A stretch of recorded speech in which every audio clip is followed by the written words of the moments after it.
બરાબર ઇલિસ્ટ્રેશન 6 આપેલું છે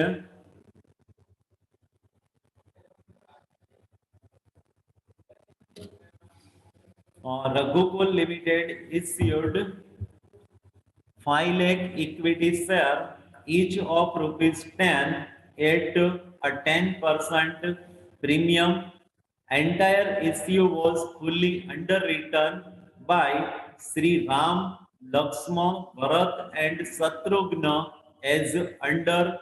તો ટોટલ 5 લાખ શેર ઇસ્યુ કરેલા છે એમની અંદર એ ચાર અંડર રાઇટરની રિસ્પોન્સિબિલિટીઝ કેટલી છે તો એ જ આપણને ડાયરેક્ટલી આપી દીધેલું છે એટલે એ જ એનો રેશિયો થશે તો રામે અંડર રાઇટિંગ માટેનો કોન્ટ્રાક્ટ કરેલો છે 2 lakh share Lakshman 1,50,000 share Bharat 1 lakh share and Shatrughna 50,000 share એટલે જેટલા શેર નહીં વેચાય તો એ શેર છે યા ચાર અંડર રાઇટરે એમને જે રિસ્પોન્સિબિલિટીઝ એક્સેપ્ટ કરેલી છે એના પ્રમાણ અનુસાર એમને એ શેર પરચેસ કરવાના થશે company received application for 4,70,000 equity share and which include marked application as below.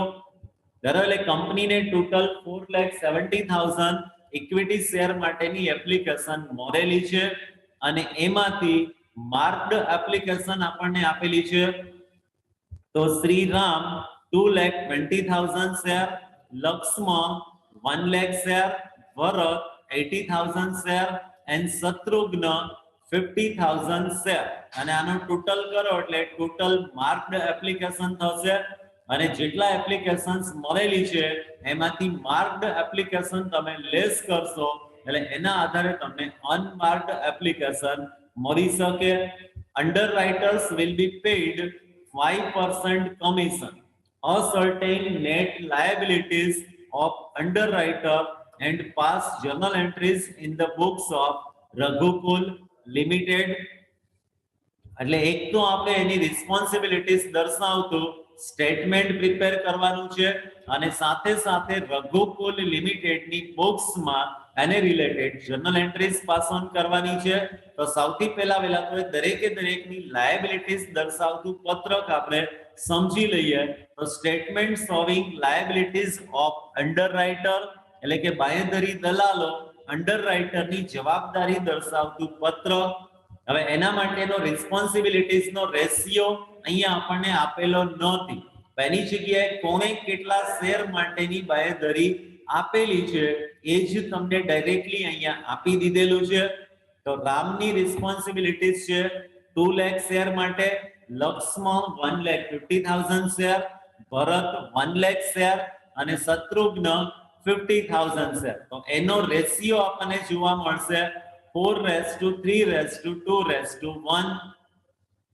એટલે ચાર અંડર રાઇટરે જે લાયબિલિટીઝ એક્સેપ્ટ કરેલી છે તો એનો આપણને રેશિયો એ એમના શેરના આધારે મળી શકે 4:3:2:1 હવે આપણે એના માટેના કોષ્ટકની અંદર સમજીએ તો સૌથી પહેલા તમે દર્શાવો છો લાયબિલિટીઝ એઝ પર કોન્ટ્રાક્ટ એટલે કોન્ટ્રાક્ટ અનુસાર રામ લક્ષ્મણ ભરત અને શત્રુઘ્ન એની લાયબિલિટીઝ કેટલી છે તો 2 lakh share 1,50,000 share 1 lakh share and 50,000 share એટલે ટોટલ લાયબિલિટીઝ થશે 5 લાખ શેર કે જે કંપનીએ ઇસ્યુ કરેલા છે એટલે અહીંયા ફૂલી અંડર રિટર્ન માટેનો કોન્ટ્રાક્ટ કરવામાં આવેલો છે બરાબર 5 લાખ શેર ઇસ્યુ કરેલા છે અને 5 લાખ શેરની અંદર 2 લાખ શેર માટેની રિસ્પોન્સિબિલિટીઝ રામ દ્વારા એક્સેપ્ટ કરવામાં આવેલી છે 1,50,000 share Lakshman 1 lakh share Bharat and 50,000 share Shatrughna હવે એમાંથી આપણે સૌથી પહેલા તો લેસ કરીએ છીએ માર્કડ એપ્લિકેશન કે જે આપણને ઓલરેડી આપી જ દીધેલી છે તો માર્કડ એપ્લિકેશન લેસ કરીએ તો રામમાંથી લેસ થશે 2,20,000 લક્ષ્મણ 1 લાખ ભરત 80,000 and શત્રુઘ્ન 50,000 અને ટોટલ બધાનો કરીએ એટલે ટોટલ માર્કડ એપ્લિકેશન થશે 4,50,000 એટલે બાકીના શેર બચશે 50,000 અને એ કોને કોને ખરીદવાના થશે તો એમાં રામમાં આપણને જોવા મળશે -20,000, લક્ષમાં 50,000, ભરત 20,000. દરેક ટોટલ લાયબિલિટીઝ છે એમાંથી માર્કડ એપ્લિકેશન તમે લેસ કરો એટલે બાકીના જે 50,000 શેર બચે છે એ કોને ખરીદવાના થશે તો એ આપણને જોવા મળશે રામમાં -20,000, લક્ષ્મણ 50,000 અને ભરત +20,000. એટલે આ ત્રણે ત્રણનો ટોટલ કરો એના બરાબર આ 50,000 તમને જોવા મળતું હશે. હવે એમાંથી આપણે લેસ કરીએ છીએ અનમાર્ક્ડ એપ્લિકેશન. બરાબર, તો અનમાર્ક્ડ એપ્લિકેશન આપણને કેવી રીતે મળશે તો એ તમારે શોધવું પડશે. તો અનમાર્ક્ડ એપ્લિકેશન એના બરાબર શું થશે તો total application received minus marked application. હવે અહીંયા કંપનીને કુલ કેટલી અરજીઓ મળેલી છે 4,70,000. બરાબર, કંપનીને કુલ 4,70,000 શેર માટેની અરજી મળેલી છે અને એમાંથી માર્ક્ડ એપ્લિકેશન કેટલી છે તો એ આ ચારે ચારનો ટોટલ કરીએ એટલે માર્ક્ડ એપ્લિકેશન થાય છે 4,50,000. એટલે બાકીના 20,000 શેર માટેની એપ્લિકેશન હશે એને આપણે અનમાર્ક્ડ એપ્લિકેશન કહી શકશું. હવે અનમાર્ક્ડ એપ્લિકેશન એટલે એવા પ્રકારની એપ્લિકેશન કે જેની અંદર કોઈ આઈડેન્ટિફિકેશન અથવા તો નિશાની નથી કે એ કયા અંડરરાઇટરના પ્રયત્નો દ્વારા શેર વેચાયેલા છે. તો અનમાર્ક્ડ એપ્લિકેશનને ચારે ચાર અંડરરાઇટર વચ્ચે એના રેશિયો પ્રમાણે ડિસ્ટ્રીબ્યુટ કરવામાં આવશે. તો 20,000 શેરને 4:3:2:1 પ્રમાણે ડિસ્ટ્રીબ્યુટ કરીએ એટલે અનમાર્ક્ડ એપ્લિકેશનમાંથી રામના ફાળે આવશે 8,000 share, Lakshman 6,000 share, Bharat 4,000 share and Shatrughna 2,000 share. એટલે ટોટલ થશે 20,000 શેર અને અહીંયા 50,000 માંથી 20,000 લેસ કરો એટલે બાકીના જે નથી મળેલી એપ્લિકેશન એવા શેર થશે 30,000. હવે અહીંયા આનું આપણે સિમ્પ્લિફાઈ કરીએ તો -20,000 અને -8,000 એટલે રામના થશે -28,000, લક્ષ્મણ 44,000, ભરત 16,000 અને શત્રુઘ્ન -2,000 શેર. હવે એ માઇનસ આવે છે એટલે એનો મતલબ એ થશે કે એની જે લાયબિલિટીઝ હતી એના કરતા આટલા શેર એમના ઓલરેડી વધારે વેચાયેલા છે.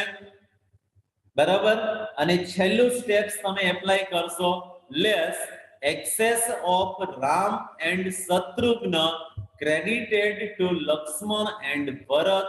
એટલે અહીંયા જે માઇનસ આવે છે એને આપણે હવે પ્લસ કરી દઈએ તો -28,000 અને +2,000 એટલે એના જે 30,000 શેર વધારાના વેચાયેલા છે એ 30,000 શેર લક્ષ્મણ અને ભરત વચ્ચે એમના રેશિયો અનુસાર ડિસ્ટ્રીબ્યુટ કરવામાં આવશે.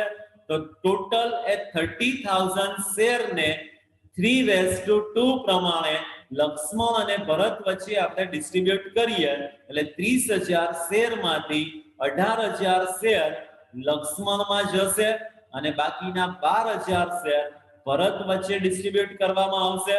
હવે એની લાયબિલિટીઝ માંથી આપણે લેસ કરીએ તો અહીંયા રામની લાયબિલિટીઝ છે નીલ થઈ જશે, શત્રુઘ્નની લાયબિલિટીઝ નીલ થઈ જશે, લક્ષ્મણ માટે 44,000 શેરની લાયબિલિટીઝ હતી એમાંથી 18,000 શેર આપણે લેસ કરીએ એટલે બાકીના 26,000 શેર એ લક્ષ્મણે પરચેઝ કરવાના થશે અને ભરત તો 16,000 -12,000 એટલે 4,000 શેર છે એ ભરતે પરચેઝ કરવાના થશે. એટલે નેટ લાયબિલિટીઝ અથવા તો ફાઇનલ લાયબિલિટીઝ અહીંયા આપણને જોવા મળશે લક્ષ્મણની 26,000 શેર અને ભરતની 4,000 શેર. એટલે બંને થઈને કુલ 30,000 શેર એમને પરચેઝ કરવાના થશે અને 30,000 શેર એટલે કયા તો કંપનીએ કુલ 5 લાખ શેર ઇસ્યુ કરેલા છે, એમાંથી 4,70,000 માટેની અરજી કંપનીને મળેલી છે, એટલે બાકીના 30,000 શેરની અરજી કંપનીને મળેલી નથી. તો 30,000 શેરમાંથી 26,000 શેર છે એ લક્ષ્મણ દ્વારા પરચેસ કરવામાં આવશે અને 4,000 શેર છે એ ભરત દ્વારા પરચેસ કરવામાં આવશે. ક્લિયર થાય છે અહીંયા સુધી? જ્યારે સૌથી પહેલા તો સિમ્પલી એની લાયબિલિટીઝ દર્શાવતું આપણે સ્ટેટમેન્ટ બનાવીએ. એટલે સૌથી પહેલા તમારે શું દર્શાવવાનું છે? તો કે લાયબિલિટીઝ એઝ પર એગ્રીમેન્ટ ઓર કોન્ટ્રાક્ટ, એટલે કરાર અનુસાર એ ચારે ચારની જવાબદારી દર્શાવો છો. એમાંથી માર્ક્ડ એપ્લિકેશન તમે લેસ કરો છો, ત્યારબાદ અનમાર્ક્ડ એપ્લિકેશન તમે લેસ કરશો. અને અહીંયા ભી ખાસ ધ્યાન રાખો છો, અનમાર્ક્ડ એપ્લિકેશન કેવી રીતે મળશે? તો application received minus marked application, એટલે એને તમે અનમાર્ક્ડ એપ્લિકેશન કહેશો. એટલે એની આપણને લાયબિલિટીઝ ચારે ચારની જોવા મળી શકશે. પણ એમાં જો કોઈની લાયબિલિટીઝ માઇનસમાં આવતી હોય તો એનો મતલબ એ થશે કે એની જે લાયબિલિટીઝ હતી એના કરતા એટલા શેર એ જે તે અંડરરાઇટરના વધારે વેચાયેલા છે. એટલે કોઈની લાયબિલિટીઝ અહીંયા માઇનસમાં આવે તો એને પ્લસ કરી અને એની લાયબિલિટીઝ નીલ કરવામાં આવશે અને એ વધારાના શેર બાકીના અંડરરાઇટર વચ્ચે એમના રેશિયો પ્રમાણે ડિસ્ટ્રીબ્યુટ કરવામાં આવશે. એટલે અહીંયા આપણે છેલ્લું સ્ટેપ ખાસ જોઈએ, રિપીટ કરીએ. અહીંયા -28,000 અને -2,000 આવે છે, તો એને તમે +28,000 અને +2,000 કરી દો એટલે 30,000 શેર બાકીના બે અંડરરાઇટર એટલે કે લક્ષ્મણ અને ભરત વચ્ચે 3:2 ના પ્રમાણમાં ડિસ્ટ્રીબ્યુટ કરવામાં આવશે. તો અહીંયા લક્ષ્મણની જવાબદારી આપણને જોવા મળતી હતી અત્યાર સુધીની 44,000 શેર, એમાંથી 30,000 માંથી 3 પ્રમાણે એના ભાગે શેર આવશે 18,000 અને ભરતના ફાળે આવશે 12,000 શેર.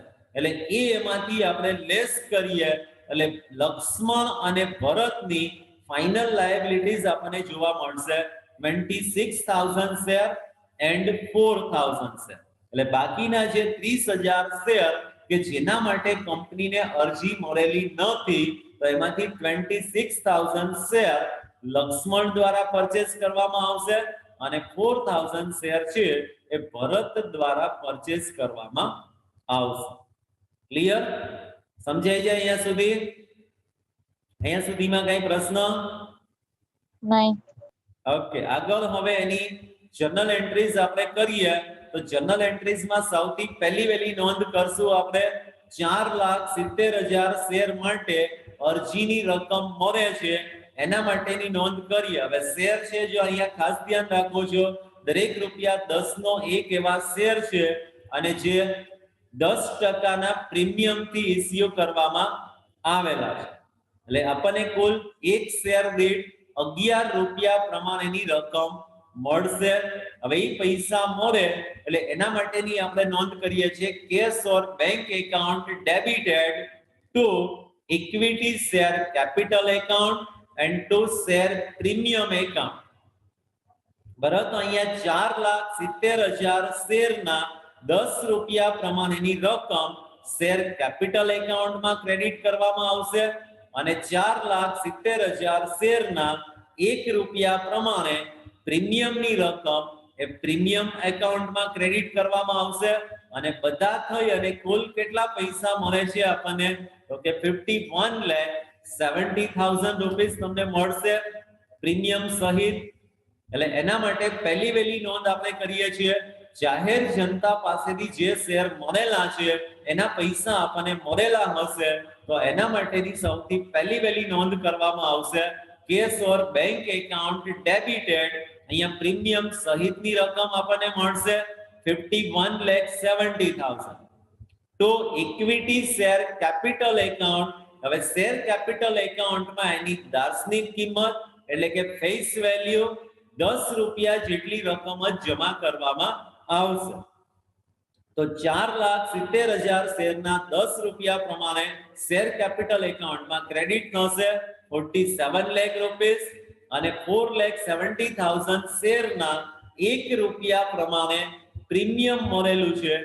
પ્રીમિયમની રકમ સિક્યોરિટી પ્રીમિયમ એકાઉન્ટમાં અલગથી જ ક્રેડિટ કરવામાં આવશે. ક્લિયર? હવે જે અંડરરાઇટરે શેર પરચેસ કરવાના છે તો એ રકમ આપણે એ જે તે અંડરરાઇટર પાસેથી લેવાની થશે.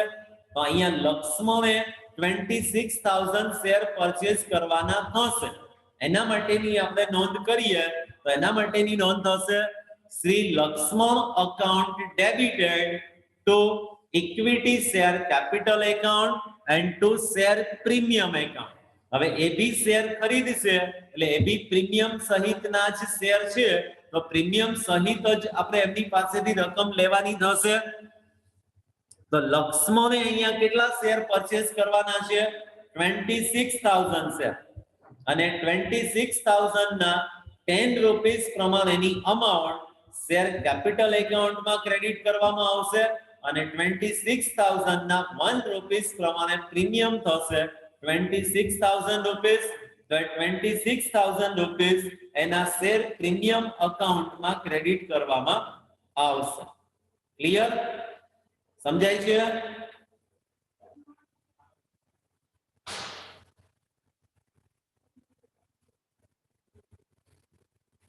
હેલો.